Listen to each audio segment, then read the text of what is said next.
Déjame hacerte esta pregunta. ¿Y si muchas de las cosas que creemos normales en realidad no son sanas? Si el problema no es que algunas personas procesen el mundo de manera diferente, sino que el mundo está diseñado para una sola forma de funcionar. Hoy vamos a hablar de algo que incomoda, pero que cuando se conversa también abre mucho la mente. Lo que las voces neurodivergentes nos enseñan sobre el bienestar emocional. Yo soy Rosalinda Ballesteros, esto es Cuida tu mente.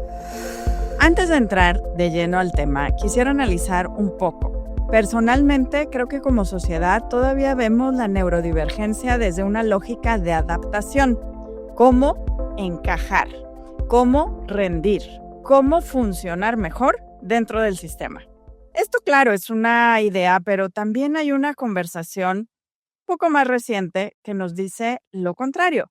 Quizá el sistema es el que debe cambiar y no la forma de ser de las personas.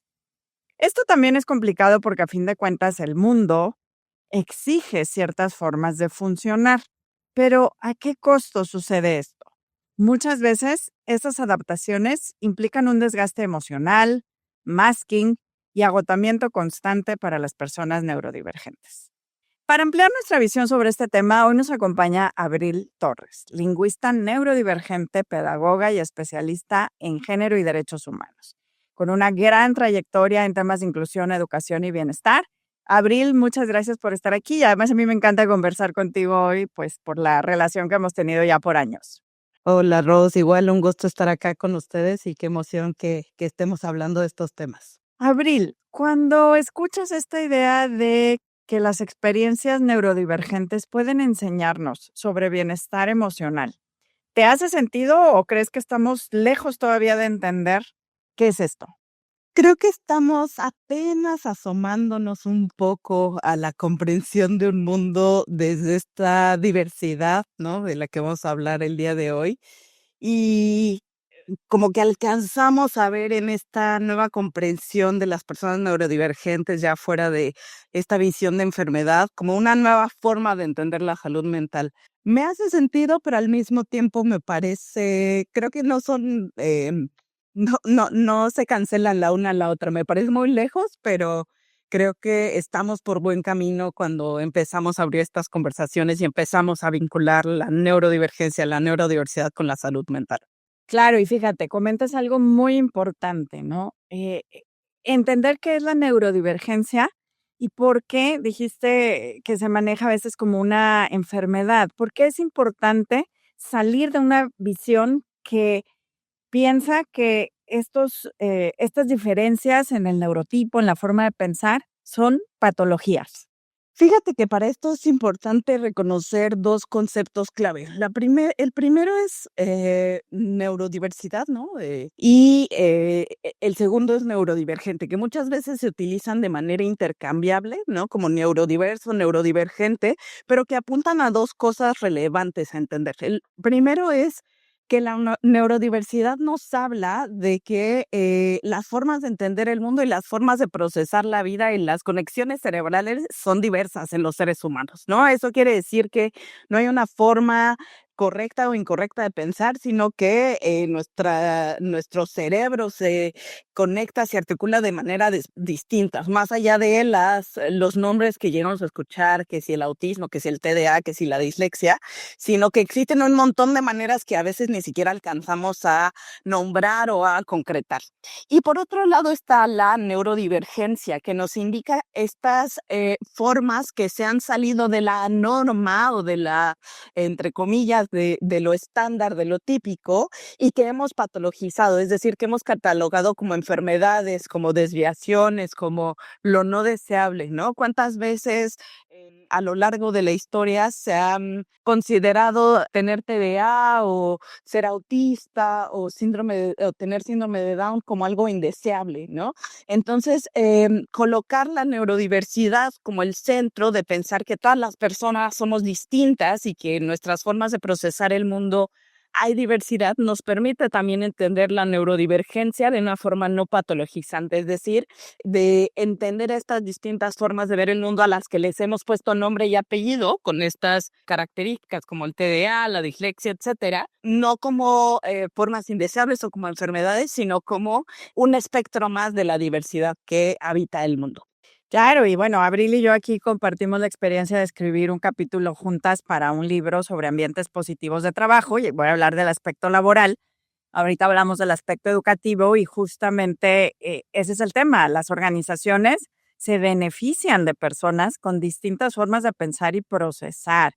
Pero Abril, a ver, desde tu experiencia, siendo una persona que en esta categoría de neurodivergente tiene algo que ha vivido como experiencia, eh, en tu día a día, ¿qué es lo que desde tu experiencia sucede o pasa o te pasó en tu educación inicial antes de que tú entendieras que tu procesamiento es diferente?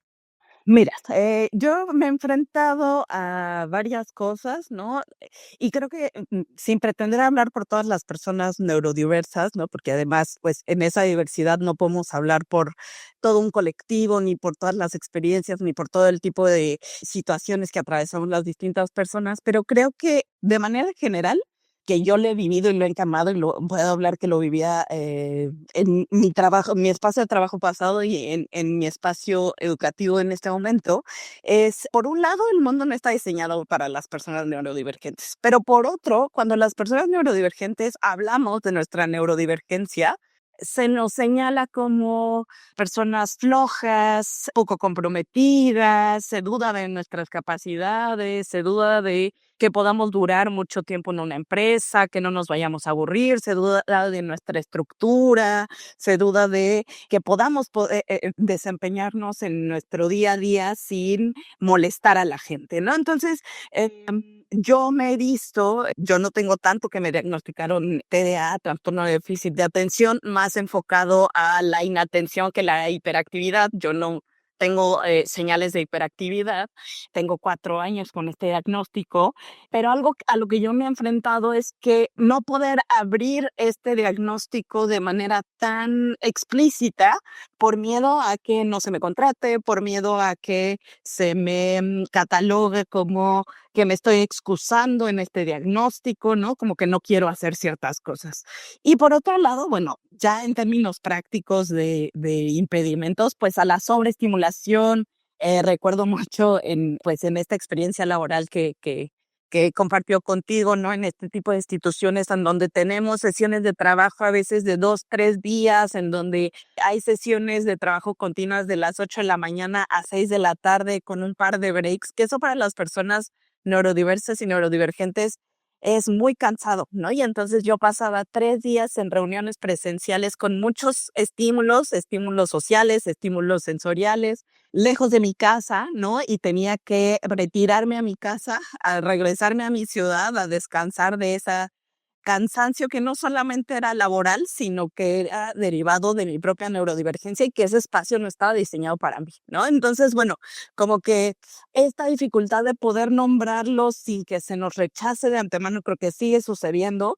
Ahorita está como muy vigente este discurso de, ay, ahora todo el mundo tiene, ay, ahora todo el mundo es autista, ay, ahora todo el mundo, bueno, y si sí que, no, no, pero como si pareciera una excusa, como si parecía que la gente quisiera llamar la atención o como si todo el mundo quisiera tener un diagnóstico de neurodivergencia y que un poco más bien estamos intentando descifrar nuestras identidades y de cómo todo lo que vivimos en nuestra educación inicial y todo. Entonces creo que por ahí van los obstáculos que, bueno, no se reducen a mi experiencia, pero que creo que sí tenemos que poner sobre la mesa para seguir hablando de esto y que no sea fuente de estigma o de miedo o de vergüenza para las personas neurodivergentes. Fíjate que yo, bueno, lo entiendo porque lo vivo acompañando a un niño con diagnóstico, porque sigue siendo un diagnóstico de autismo, ¿verdad? Entonces, sí, lo entiendo perfectamente porque finalmente todo es cómo haces para que ese niño encaje en el sistema educativo en lugar de ver qué fortalezas tiene. Y te voy a dar un ejemplo, ¿no? Depende, yo llego a un lugar y si me hablan de intereses restringidos, digo, aquí no es. Si me hablan de hiperenfoque o temas de interés para él, Entonces digo, aquí hay un enfoque un poco más amable, todavía sin ser este enfoque que creo yo que deberíamos de tener, ¿no? Porque si te dice el niño tiene un interés restringido, ya es un adjetivo, ¿no? Pero cuando una persona neurodivergente se enfoca en aquello que le interesa, el cerebro corre a toda velocidad. Incluso vamos a decir que es capaz de hacer análisis de situaciones con un detalle mucho mayor que un cerebro, voy a usar la palabra, típico, ¿no? Entonces, sí, entiendo perfectamente, pero hay otro tema y déjame preguntarte, porque de nuevo, mi experiencia es solo mi experiencia.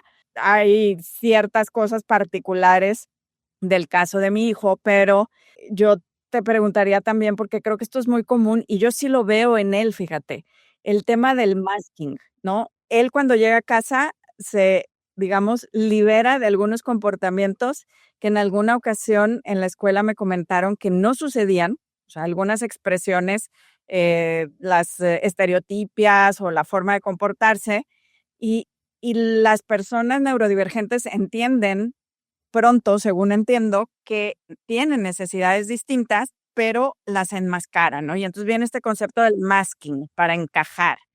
Y esto tiene un impacto emocional, porque la persona no puede ser quien es, salvo, como decías tú, cuando regresa a su casa y toma este periodo para decir, ahora necesito que ese esfuerzo adicional que tuve que hacer para encajar y enmascarar mi necesidad, por ejemplo, de hacer una pausa o de tener un espacio donde pudiera moverme, depende del perfil de cada persona, pero esto tiene un impacto emocional. Y que además este impacto emocional, se va arrastrando toda la vida, porque, regresando un poco a la pregunta que presentabas hace rato, ¿no? Sobre la educación inicial, y yo aquí me voy a meter en temas de género, porque ya sabes que son temas que me apasionan y de los que sé también. No es casualidad que mi diagnóstico haya llegado a mi vida a los 30 años de edad siendo mujer, ¿no? Porque se ha visto que a las niñas es mucho menos probable que les diagnostiquen deja tú que les detecten algunos rasgos, asociados a las neurodivergencias, pero que les diagnostiquen oficialmente una, neurodivergencia es muy difícil que, se haga desde la infancia, y entonces son mujeres, o somos mujeres que aprendemos el masking y a enmascarar estas dificultades desde muy jóvenes.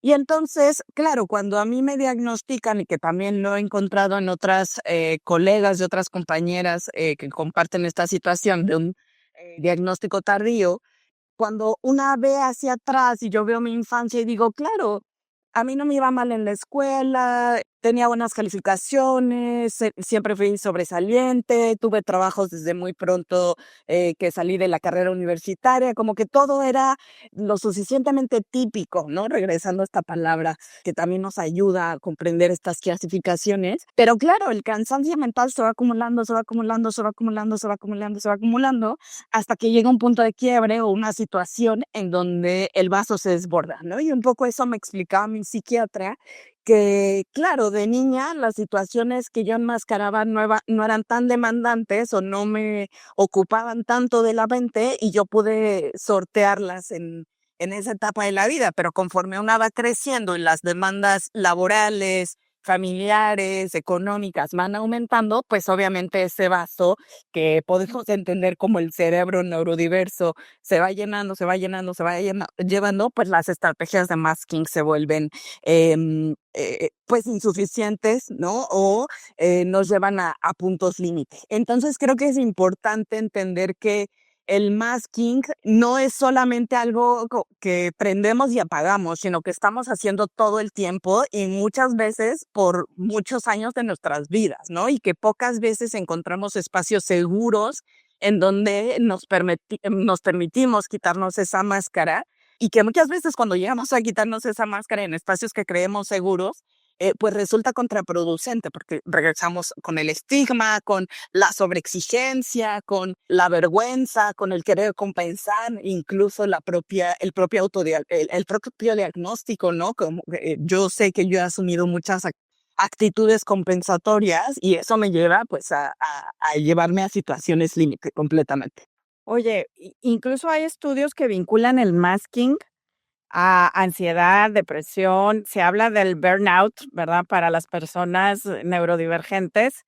eh, y esto, bueno, desde lo emocional, lo social, ¿no? O sea, realmente sí llegamos a tener un tema donde la incidencia en situaciones que ya requieren una atención de salud mental en las personas con neurodivergencia es mayor que en la población de procesamiento típico, por así volver a usar esas palabras, ¿verdad? Por falta de, yo creo que de otras más adecuadas. Sí, y que creo que, o sea, lo típico, creo que el problema que tenemos un poco, no solamente respecto a la neurodivergencia, sino a toda la diversidad, es que asociamos lo típico con lo bueno, ¿no? Y lo no típico con lo malo. Lo atípico es lo indeseable, lo enfermo, lo anormal. Porque claro, que algo sea típico nos ayuda a tener un marco de referencia y a construir ciertas cosas para como un punto de partida, pero el problema es que hemos asociado eso otro con lo negativo, y eso tampoco nos permite ver que los límites que tiene todo mundo son distintos, sean neurodivergentes o no, y que creo que ahí está la clave, ¿no? Como que hemos construido espacios de trabajo en donde la jornada laboral es de 8 a 6 de la tarde, de 9 a 5, y entonces son entornos poco flexibles o donde la flexibilidad, pues, tiene muchas limitaciones y que no nos vamos dando cuenta que esos límites que llevan a las distintas personas al burnout, a la ansiedad, a incluso ya necesitar intervenciones psicológicas o psiquiátricas más contundentes, pues tiene que ver con ese poco reconocimiento de que los límites no son los mismos para todo el mundo, ¿no?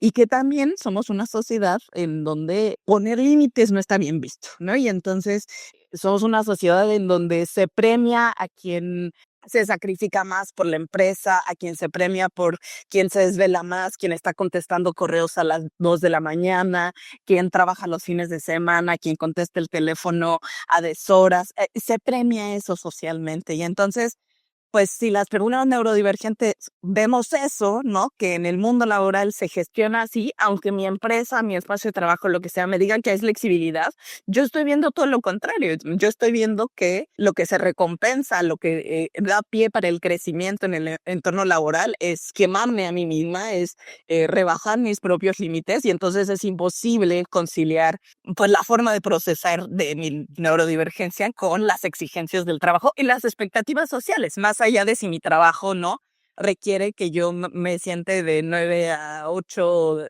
si trabaja los fines de semana, sino que las expectativas sociales están puestas en la sobreexigencia de una misma y de uno mismo.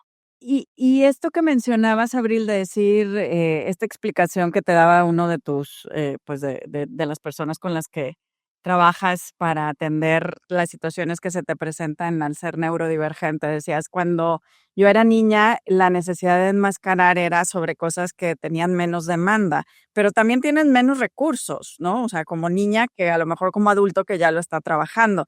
Y esto lo menciono porque creo que es importante para quienes nos escuchan, por ejemplo, y les toca acompañar, como acompaño yo, a una persona neurodivergente en su trayecto, el entender que ir generando de la manera más amable, más cariñosa estos entornos es algo muy importante, ¿no? Porque finalmente, pues el mundo, como bien dices, es de personas que procesamos distintos. Yo, por ejemplo, no me gustan los lugares donde hay mucho ruido, yo trabajo mejor en silencio, ¿no? Y hay gente que necesita música para concentrarse, yo al contrario, pero no quiere decir que entonces, si vamos a suponer el ruido blanco, ¿no? En una oficina hay ruido blanco porque las estadísticas hablan de que la mayoría de las personas funcionan mejor con ruido blanco. Pues sí, pero yo no, ¿no? Entonces, esto que tú dices justamente no se aplica a todas las personas, ¿no? Incluso diría yo que es un dato inesperado, ¿no? El decir muchas de las estrategias que ayudan a las personas neurodivergentes, como el tema de regular los estímulos sensoriales, tener pausas de recuperación, tener agendas visuales claras, mejorar, ¿verdad? Todos estos aspectos para tener una comunicación más clara, ayudar a las personas que tienen, por ejemplo, una dificultad para iniciar una tarea con todas estas guías o para terminarla. Es decir, lo que se ve como un ajuste, ¿sí? En realidad podría mejorar la vida para todos. Abril, ¿qué pasaría si pudiéramos empezar a ver la neurodivergencia como simplemente una forma distinta de entender el mundo? O sea, ¿qué cambiaría en las escuelas, en los trabajos, en las relaciones interpersonales? Pues creo que ahí entra el principio que ha postulado ya desde hace tiempo a lo que apuesta el diseño universal, ¿no? El diseño universal se piensa a veces para ciertas discapacidades, en el mundo de la discapacidad, que también la neurodivergencia no, las personas neurodivergentes se han posicionado desde el discurso de la discapacidad, ¿no? También ahí hay tensiones como si es o no una discapacidad. Hay neurodivergencias que son incapacitantes y hay otras que no tanto, ¿no? Dependiendo un poco del entorno, de lo que sea. Pero este concepto de diseño universal es muy interesante porque el principio es cuando diseñamos lo que sea, ¿no? En este caso el diseño universal está pensado para entornos educativos, para el currículum, ¿no? Pero si diseñamos los espacios de trabajo, los espacios educativos, los espacios incluso de recreación, si diseñamos la vida para las personas con más desventajas sociales o que han sido mayormente vulneradas, estamos diseñando para todos y para todas. Es decir, cuando tomamos en cuenta a las personas, en este caso a las personas neurodivergentes, tomamos estas necesidades que nos han indicado como la regulación de estímulos visuales, olfativos, sensoriales en general, y lo colocamos como una base para el diseño de los espacios laborales, ahí estamos diseñando para todo el mundo, ¿no? Y entonces ese principio de tomar en cuenta como base a los grupos más desfavorecidos histórica y socialmente, nos da pie a que el resto de las personas que se insertan en una categoría de neurotípico o de no contar con una neurodivergencia o que su neurodiversidad no sea incapacitante, pues puede habitar ese espacio sin ningún problema. Y es un poco para todas las personas y para todos los tipos de diversidades. Entonces creo que si empezamos a ver estos ajustes que normalmente les llamamos ajustes razonables como puntos de partida y no como puntos de llegada, es cuando vamos a empezar a transformar los espacios, en este caso laborales, pero pueden ser de cualquier tipo. Muchas gracias, Abril. Creo que es una gran forma de cambiar la perspectiva, ¿no? Y justo me quedo pensando, y un poco para cerrar ya el episodio, para quienes nos escuchan y quieren empezar a integrar esta nueva manera de ver la vida, ¿verdad? De integrar justamente esta idea de que todas las personas procesamos de manera distinta, de que somos diferentes, de que en la diversidad hay un beneficio. ¿Cuál sería para ti un primer paso a tomar? O sea, ¿de qué nos estamos perdiendo cuando no escuchamos a las voces neurodivergentes? Creo que lo primero que habría que hacer o que yo le invito a la gente a hacer es no asumir que las personas a su alrededor son neurotípicas, ¿no? O sea, que no asumamos que como que parece que existe esta noción o esta ilusión en donde pues algunas personas neurotípicas o no se relacionan con gente y la neurodivergencia solo aparece cuando la nombramos.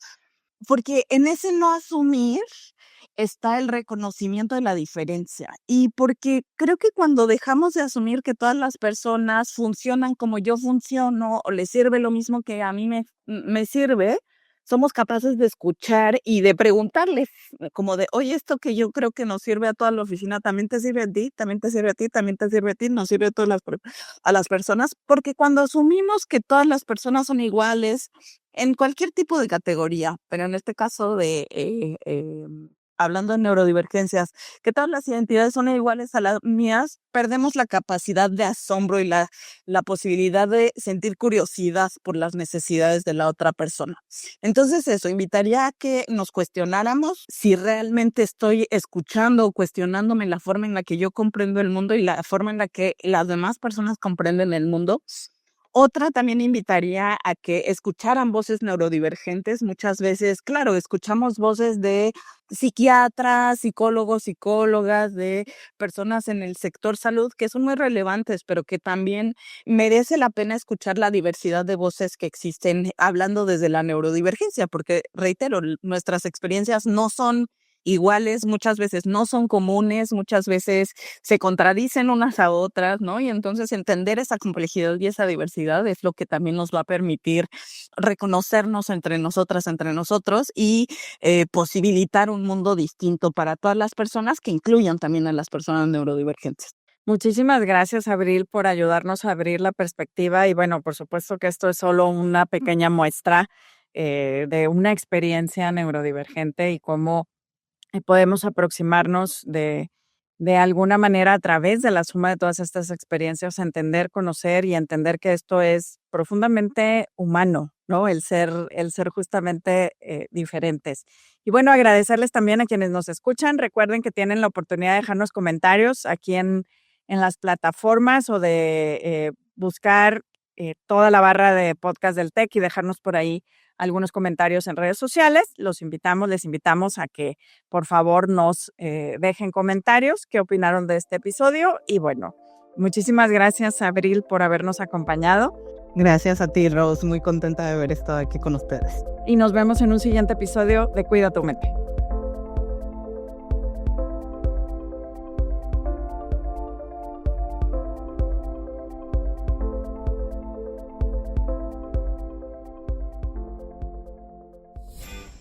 Hola, soy Marcela Toscano y te invitamos a escuchar Hola de Salud, el podcast que te ayuda a vivir de manera sana, equilibrada y feliz. Hola de Salud es parte de Tech Sounds Podcast, la barra oficial del Tecnológico de Monterrey.